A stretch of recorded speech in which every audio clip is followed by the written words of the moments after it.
Good morning बच्चों, मैं शोभा तिवारी बिहान बालिका आवासीय विद्यालय मुरादाबाद की ऑनलाइन कक्षा में आप सभी का स्वागत करती हूँ। बच्चों, आज मैं आपको बहुत ही इम्पॉर्टेंट और बेसिक टॉपिक कराने जा रही हूँ।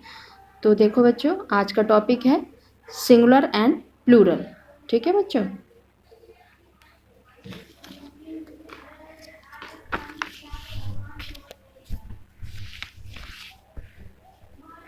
ये है आपका सिंगुलर और प्लूरल। तो आज हम सबसे पहले ये जानेंगे कि सिंगुलर और प्लूरल टॉपिक शुरू करने से पहले हम ये जानेंगे कि नाउन क्या होते हैं। नाउन यानी कि नाउन का मतलब, जैसे हिंदी में आप लोगों ने पढ़ा होगा संज्ञा जिसे बोलते हैं। तो ये नाउन क्या चीज़ होती है कि noun is the name of a person, place और थिंग। यानी कि संज्ञा किसी भी व्यक्ति का नाम, किसी भी स्थान का नाम या फिर किसी भी वस्तु के नाम को हम क्या कहते हैं, नाउन कहते हैं।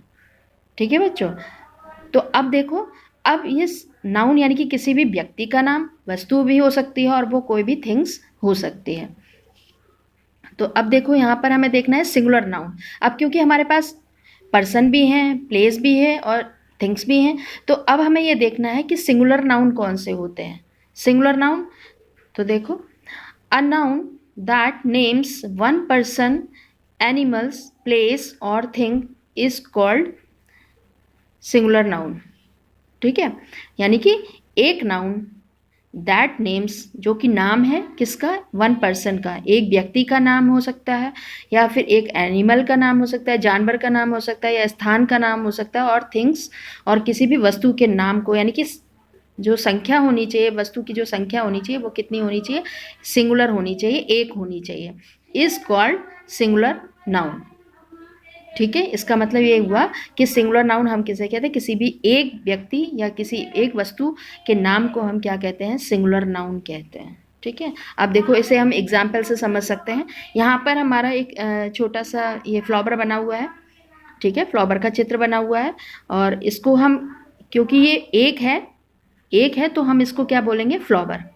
इसको हम क्या बोलेंगे, फ्लावर। ठीक है, ऐसे ही नेक्स्ट एग्जाम्पल है आपका, ये देखो, ये अम्ब्रेला है और अम्ब्रेला कितनी है, एक है। तो अम्ब्रेला को, तो हम इसको क्या बोलेंगे, अम्ब्रेला, यानी कि सिंगुलर के रूप में हम इसे अम्ब्रेला और इसे हम फ्लावर बोलेंगे। ठीक है बच्चों, अब देखो, अब है आपका प्लूरल। अब प्लूरल देखते हैं कि प्लूरल क्या होते हैं। यानी कि a noun that names more than one person, animal, place और thing is called a plural noun. यानी कि एक ऐसा नाउन जो कि नाम, जो कि क्या है, मोर देन वन पर्सन, यानी कि एक व्यक्ति से ज़्यादा, एक व्यक्ति या वस्तु से अगर ज़्यादा हैं, यानी कि किसी भी व्यक्ति भी ज़्यादा हो सकते हैं, यानी कि एक से ज़्यादा होने चाहिए, या जानवर होने चाहिए, एनिमल्स या प्लेस या फिर कोई वस्तु, उसे हम क्या कहते हैं, प्लूरल नाउन कहते हैं। ठीक है बच्चों, तो ये है आपका सिंगुलर और प्लूरल। अब देखो इसे हम एग्जाम्पल से समझते हैं। एग्जाम्पल है प्लूरल का, ये आपके यहाँ पर दो फ्लावर बने हुए हैं। ठीक है, यानी कि एक ये हो गया आपका, ये एक ये हो गया। तो अब हम इसको क्या कहेंगे, फ्लावर्स, FLOWERS। अब देखो इसमें S लग गया, तो ये क्या हो गया, पीछे जो हमने बताया था वो आपको बताया था कि यहाँ पर ये फ्लावर है। ठीक है, ये देखो आपका ये फ्लावर है और यहाँ पर हमने वही चीज़, दो फूल हो गए, तो आपके क्या लिखेंगे हम, फ्लावर्स। ठीक है, नेक्स्ट एग्जाम्पल देखो, ये दो बॉय हैं और बॉय कितने हैं, दो हैं, यानी एक से ज़्यादा है। तो यहाँ पर हमने क्या, यहाँ पे बॉय ना लिख कर हम क्या लिखेंगे, बॉयज़, BOYS। ठीक है बच्चों, तो ये आपका सिंगुलर और प्लूरल हुए। अब देखो, यानी कि एक बार ब्रीफ में अभी बहुत ही छोटी सी समरी के तौर पे से समझ लेते हैं। वन का मतलब होता है एक और मैनी का मतलब होता है कई सारे। ठीक है, और अगर कोई वस्तु या व्यक्ति या स्थान अगर एक है तो हम उसे बोलेंगे सिंगुलर, और मैनी यानी कि बहुत सारे अगर हैं, बहुत सारे व्यक्ति हैं, वस्तुएं हैं, स्थान है, तो हम उसे क्या बोलेंगे, प्लूरल। ठीक है, अब सिंगुलर का मतलब समझते हैं हिंदी में। सिंगुलर को हिंदी में क्या कहते हैं, एक वचन, और प्लूरल को हम बोलते हैं बहुवचन। यानी कि इसके नाम से ही हमें समझ में आ रहा है कि सिंगुलर एक वचन, एक का मतलब एक वस्तु या एक व्यक्ति, और ऐसे प्लूरल का वो हम क्या बोलते हैं, बहुवचन, बहु मतलब बहुत सारे। ठीक है, तो ये दोनों का मतलब हुआ कि सिंगुलर एक वचन और प्लूरल बहुवचन। ठीक है, अब देखो अगर इसको हम एक बहुत ही वैसे भी समझ सकते हैं। अगर मैंने ये कहा कि ये क्या है आपका स्केच पेन, ठीक है, ये स्केच पेन क्या है, एक है, तो ये क्या कहलाएगा, सिंगुलर। ठीक है, और ऐसे ही हम अगर इसको अगर हम एक से अधिक ये आपके कितने हैं, दो या तीन हैं, आपके तीन स्केच पेन हैं, तो यहाँ पर ये क्या हो गया, प्लूरल। ठीक है बच्चों, अब तो समझ में आ गया होगा इजीली कि सिंगुलर और प्लूरल का कंसेप्ट कि क्या है। तो अब हम क्या सीखेंगे इसमें कि तो आपके पास जो आता है ना बच्चों, ये इस तरीके से आते हैं कि किस तरीके से हम वर्डों को सिंगुलर से प्लूरल में बदलते हैं। सिंगुलर से हमें क्या करने के हैं, how to change singular to plural. तो इसके भी अलग अलग, वैसे तो आप लोगों ने अभी तक जो सीखा है वो एस या ई एस लगा के आप लोग आपने सीखे हैं, लेकिन कई बार बच्चे काफ़ी कंफ्यूज हो जाते हैं कि कहाँ पर हमें क्या चीज़ लगानी है, कहाँ पे क्या चीज़ लगानी है कि वो सिंगुलर से प्लूरल में बदल जाए। तो आज हम इसी को जानेंगे अच्छी तरीके से। तो देखो यहाँ पे कार है, कार, CAR, कार, और कार का जब हम प्लूरल लगाते हैं तो CARS लगा देते हैं यहाँ पर। डॉग है, डॉग में हम क्या लगा दे रहे हैं, एस। तो ये देखो मैंने जो चीज़ हमने अलग से लगाई है उसको मैंने गोले से कर दिया है ताकि आपकी समझ में आ जाए कि ये जो है प्लूरल लगाने पर ये चीज़ें लगती हैं। अब देखो ये है WATCH, वॉच, और यहाँ पर WATCHES, यानी कि यहाँ पर हमने एस लगाया और यहाँ पर हमने ES लगा दिया। तो कई जगह हम एस लगाते हैं और ES लगाते। तो अभी तक तो हमने आप लोगों ने यही चीज़ें पढ़ी हैं कि एस या ES लगा देने से सिंगुलर से प्लूरल में बदल जाते हैं, लेकिन इसके अलावा भी कई रूल्स होते हैं कि हम जो है उसको कि एस या ES लगाने से ही प्लूरल नहीं बनते, बल्कि और भी चीज़ें होती हैं। तो आगे अब हम इसके रूल्स सीखेंगे कि किस तरीके से क्या लगाएं कि हम ये सिंगुलर से प्लूरल में हो जाए। तो अब देखो यहाँ पर है, ये फर्स्ट रूल है, add ES if words ends with. ठीक है, यानी कि ES हम तब लगाते हैं जब शब्द जो है किससे समाप्त होता है, किससे समाप्त होता है, यानी कि अगर कोई वर्ड है उसका जो अंतिम वर्ड है, अगर अंतिम वर्ड CH हो, S हो, SH हो, SS हो, X हो या फिर Z हो, यानी कि अगर इन छयों में से अगर कोई वर्ड ऐसा है जो अंत में जो है इनमें से कोई आया हुआ है, तो इसका मतलब उसको हटा के हम उसके आगे हम क्या लगा देंगे, ES जोड़ देंगे। ऐड का मतलब ES का मतलब ऐड का मतलब जोड़ देना। ठीक है, अब देखो अब इसे एक एक करके एग्जाम्पल से समझते हैं। यहाँ पर है CH, ठीक है, CH का मतलब, अब देखो इसी के एग्जाम्पल है चर्च, CHURCH। ठीक है, अब देखो ये वर्ड है आपका चर्च, और चर्च में लास्ट में लिखा है CH, और यहाँ पर भी हमने आपसे कहा था CH है। ठीक है, तो यहाँ पर हम क्या कर देंगे, इसके आगे यहाँ पर हमने लिखा था कि ES ऐड कर देंगे, जोड़ देंगे, तो यहाँ पर CHURCHES। देख लो बच्चों ध्यान से। ठीक है बच्चों, ऐसे ही आपका है WATCH, इसमें भी देखो लास्ट वर्ड क्या आएगा, CH आया है, तो यहाँ पर भी हम क्या जोड़ देंगे, WATCHES। ठीक है, अभी नेक्स्ट एग्जाम्पल है आपका SH। ठीक है, SH देखो, SH हमने आपको यहाँ पर बताया था, ये SH। तो अगर SH लास्ट वर्ड हो, DISH, अगर डिश, यानी कि SH लास्ट का वर्ड है, तो हम इसमें भी ES जोड़ देंगे। ऐसे ब्रुश में भी हमारा SH है लास्ट में, तो ES जोड़ देंगे, तो ये ब्रुशेस हो जाएगा, यानी कि सिंगुलर से किस में बदल गया, प्लूरल में। ठीक है बच्चों, अब ये देखो नेक्स्ट एग्जाम्पल है आपका X आपका ये था। ठीक है, जैसे बॉक्स का लास्ट लेटर क्या है, X, तो इसमें क्या कर दिया हमने, बॉक्सेस, BOXES। ऐसे ही टैक्स का लास्ट लेटर क्या है आपका, X है, तो यहाँ पर TAX, टैक्सेस, ये आपका प्लूरल बन गया। अब देखो नेक्स्ट है आपका S या SS। अगर किसी वर्ड के अंत में जो है SS आए या S आए, यानी कि एक ही S आए, तभी भी हमें क्या करना है, ES को जोड़ना है। अब जैसे क्लास है, CLASS, यहाँ पे अंत में क्या आया है, SS, तो यहाँ पे हम क्या करेंगे, इसमें ES जोड़ देंगे, क्लासेस हो जाएगा। तो यानी कि बहुत सारी कक्षा है। अब ऐसे ही गैस है, अब देखो ये इसका एग्जाम्पल है, GAS, लास्ट में एक S दिया हुआ है, और तो हम क्या करेंगे, इसको प्लूरल बनाने के लिए GASES। ठीक है बच्चों, अब देखो अंत में है आपका Z, यानी कि किसी वर्ड के अंत में अगर Z आ जाए तो अब ये है क्विज, QUIZ, लास्ट लेटर क्या है Z, और इसमें हम क्या कर देंगे QUIZES। ठीक है, तो इस तरीके से हम चेंज करते हैं। ये रूल हमारा पहला रूल है कि ES हम तभी लगाते हैं जब किसी भी वर्ड के अंत में CH, S, SS, SH, X और Z हो।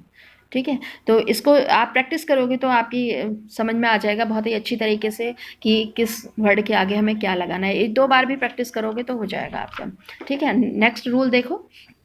अब देखो बच्चे, रूल्स तो काफ़ी सारे हैं, लेकिन मैंने इसको बहुत ही शॉर्ट में लिखा है ताकि आपकी समझ में आ जाए। बहुत कंफ्यूजिंग नहीं है, बस थोड़ी सी प्रैक्टिस करने की ज़रूरत है। अब देखो यहाँ पर है आपका नेक्स्ट बॉबिल।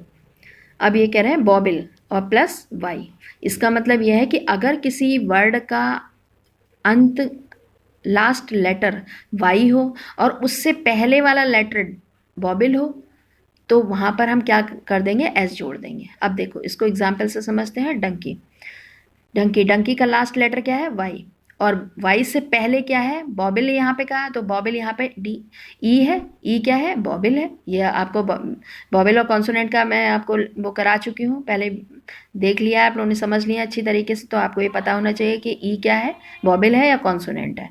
ठीक है, तो यहाँ पर क्या लग जाएगा, डंकीज, DONKEYS। ऐसे ही देखो MONKE, मंकी, मंकी का लास्ट लेटर क्या है, वाई, और इससे पहले का है ई, तो यहाँ पर भी क्या आ जाएगा, मंकीज, ES लग जाएगा, सॉरी S लग जाएगा केवल। अब देखो नेक्स्ट रूल है आपका, अगर किसी वर्ड का लास्ट लेटर वाई हो, अगर किसी वर्ड का लास्ट लेटर क्या है, वाई हो, और उससे पहले क्या हो, कॉन्सोनेंट हो। यहाँ पे क्या था कि दोनों में वाई है, लेकिन यहाँ पे बॉबिल था और यहाँ पे क्या है, कॉन्सोनेंट। तो इसमें हम क्या कर देंगे, ड्रॉप वाई, यानी कि वाई को हटा देंगे। ड्रॉप का मतलब हटा देना, यहाँ पे छोड़ देना, वाई को हटा देंगे, ऐड IES, और उसकी जगह में हम IES जोड़ देंगे। जैसे सिटी है, CITY, यहाँ पे वाई है और वाई से पहले टी क्या है, आपका कॉन्सोनेंट है, तो हम इस वाई को हटा देंगे और उसकी जगह में क्या कर देंगे, IES को जोड़ देंगे। तो सिटी हो गया CITIES, यानी कि वाई की जगह हमने क्या लगा दिया, IES। ऐसे ही है LADY, लेडी, LADIES, तो वाई को हटा के IES। ठीक है, तो इन दोनों में थोड़ा सा इजी है, बहुत ज़्यादा इजी है, बस थोड़ा सा 2-4 बार भी अगर आपने इस चीज़ को ध्यान से देख लिया, समझने की कोशिश करी, तो ये आपको वाई वाला रूल समझ में आएगा कि वाई से पहले बॉबिल है तो क्या लगाएंगे, और वाई से पहले कॉन्सोनेंट है तो हम क्या लगाएंगे। ठीक है, अब नेक्स्ट है आपका रूल F या FE। यहाँ पर F या FE से क्या मतलब है कि अगर किसी वर्ड का लास्ट लेटर या तो F हो या फिर FE हो, तो हम उस केस में क्या करते हैं, ड्रॉप F और FE। तब हम इस F और जो लास्ट लेटर होगा F या FE को हम हटा देंगे, ऐड VES, और उसकी जगह पे हम क्या कर देंगे, VES को जोड़ देंगे। अब देखो नाइफ, KNIFE, लास्ट लेटर क्या है, FE, यहाँ FE है और यहाँ पे भी FE है, तो हम इस FE को यहाँ पे इसके अकॉर्डिंगली कह रहे हैं हटा दो उसको, KNI होना चाहिए, KNI, और यहाँ पे हमने क्या जोड़ना है, इसको VES जोड़ना है। ठीक है, ऐसे ही WIFE, इसमें भी FE है तो यहाँ पे हमने WIVES आ गया, देखो ध्यान से। ऐसे ही देखो लीफ है, LEAF, लीफ, अब इसका लेटर क्या है लास्ट, F, तो हम F को हटा देंगे, LEA, फिर VES। ठीक है, तो इस तरीके से F और FE का रूल हमें वो करना है बनाने के लिए। अब नेक्स्ट आता है लेटर, नेक्स्ट रूल है आपका, अगर किसी वर्ड का लास्ट लेटर O हो, वर्ड का लास्ट लेटर O हो और उससे पहले बॉबिल हो, उससे पहले क्या हो, बॉबिल हो, तो हम क्या करेंगे, ऐड S, तब हम S जोड़ देंगे। अब जो है जू है, जू में क्या है, डबल O है, यानी कि ये लास्ट लेटर O हो गया और उससे पहले जो O है वो बॉबिल है, तो यानी कि हम जूस कर देते हैं, इसमें S जोड़ देते हैं, तो ये आपका प्लूरल बन जाता है। अब देखो नेक्स्ट है कॉन्सोनेंट प्लस O। अगर किसी वर्ड का लास्ट लेटर ओ हो और उससे पहले कॉन्सोनेंट हो, तो हम क्या करेंगे, ऐड ईएस, तो हम ईएस जोड़ेंगे। अब देखो ये इन दोनों में देखो बिल्कुल ध्यान से रखना आप कि अंत में अगर ओ हो और ओ से पहले वॉवेल हो तो ये, और ओ से पहले कॉन्सोनेंट हो तो आपको क्या करना है, ईएस जोड़ना है। अब जैसे हीरो है, HERO, लास्ट लेटर क्या है, ओ, और उससे पहले क्या है, आर, क्या है, कॉन्सोनेंट, तो हम क्या जोड़ देंगे, हीरोज, HEROES। ठीक है बच्चों। अब ऐसे ये पोटैटो, POTATO, पोटैटो, पोटैटो का लास्ट लेटर क्या है, ओ, और ओ से पहले क्या है, कॉन्सोनेंट है, तो हम क्या जोड़ देंगे, ES जोड़ देंगे, तो पोटैटोज हो जाएगा। ठीक है बच्चों। अब देखो इसके अलावा कुछ ऐसे सिंगुलर ऐसे वर्ड होते हैं जो कि जिसमें कोई चेंजेस नहीं होती, कोई बदलाव नहीं होता, वो सिंगुलर में भी वैसे ही रहते हैं और प्लूरल में भी वैसे ही रहते हैं। अब जैसे देखो एग्जाम्पल, जैसे यहाँ पर है आपका शीप, ये देखो SHEEP, शीप, ये क्या है, सिंगुलर है, और यहाँ पर भी शीप है, यानी कि ये सिंगुलर के रूप में भी यूज़ हो जाता है और प्लूरल के भी रूप में यूज़ हो पाएगा, इसमें कोई चेंजेस नहीं होगा, इसलिए हमने लिख लिया नो चेंज, कोई बदलाव नहीं होगा वर्ड में, वर्ड वैसा का वैसे ही लिखेगा। अब देखो डियर है, DEER, यहाँ पर भी सेम चीज़ है, ठीक है, यानी कि सिंगुलर में भी वही आएगा, प्लूरल में भी यही आएगा। अब देखो इसके अलावा इर्रेगुलर, नेक्स्ट और लास्ट जो आपका रूल है वो है इर्रेगुलर। इर्रेगुलर से मतलब ये है कि कुछ ऐसे वर्ड्स होते हैं जिसका कोई रूल ही नहीं होता, कोई नियम ही नहीं होता, बस वो उसमें चेंजेस कर दिया गया है उसके अकॉर्डिंगली और वो सिंगुलर से प्लूरल में बदल जाते हैं। तो देखो MAN है, तो MAN को आपको अगर हम ए हटा दें बीच में तो हम यहाँ पर क्या आ जाएगा, ई, तो MEN हो जाएगा, यानी कि ये प्लूरल बन गया। चाइल्ड है, चाइल्ड में अगर हम REN, चिल्ड्रन कर दिया इसको। टूथ, TOOTH, तो हम इसको प्लूरल कैसे बनाएंगे, TEETS। तो ये आपके क्या है, इर्रेगुलर वर्ड्स हैं। तो इस तरीके से ये आपका अब अच्छी तरीके से समझ में आया बच्चों, बहुत इजी है, बहुत इजी है, बस थोड़ा सा 2-4 बार भी अगर आप इन रूल्स को देखोगे, वो करोगे, तो बस ये ध्यान रखिएगा, वॉवेल और कॉन्सोनेंट वाला टॉपिक अगर किसी ने नहीं देखा है तो वो देख लें, क्योंकि वॉवेल अगर कॉन्सोनेंट समझ में आए होंगे तभी आपको ये चीज़ें, ये टॉपिक समझ में आएगा, अदरवाइज फिर आपका वही गड़बड़ होगी। ठीक है बच्चों, तो इसलिए कहते हैं इसको पढ़ लें अच्छी तरीके से, 2-4 बार प्रैक्टिस करोगे तो बहुत अच्छी तरीके से समझ में आ जाएगा। ठीक है बच्चों, तो आज का टॉपिक आपका ये यहीं पर समाप्त होता है। ठीक है, धन्यवाद।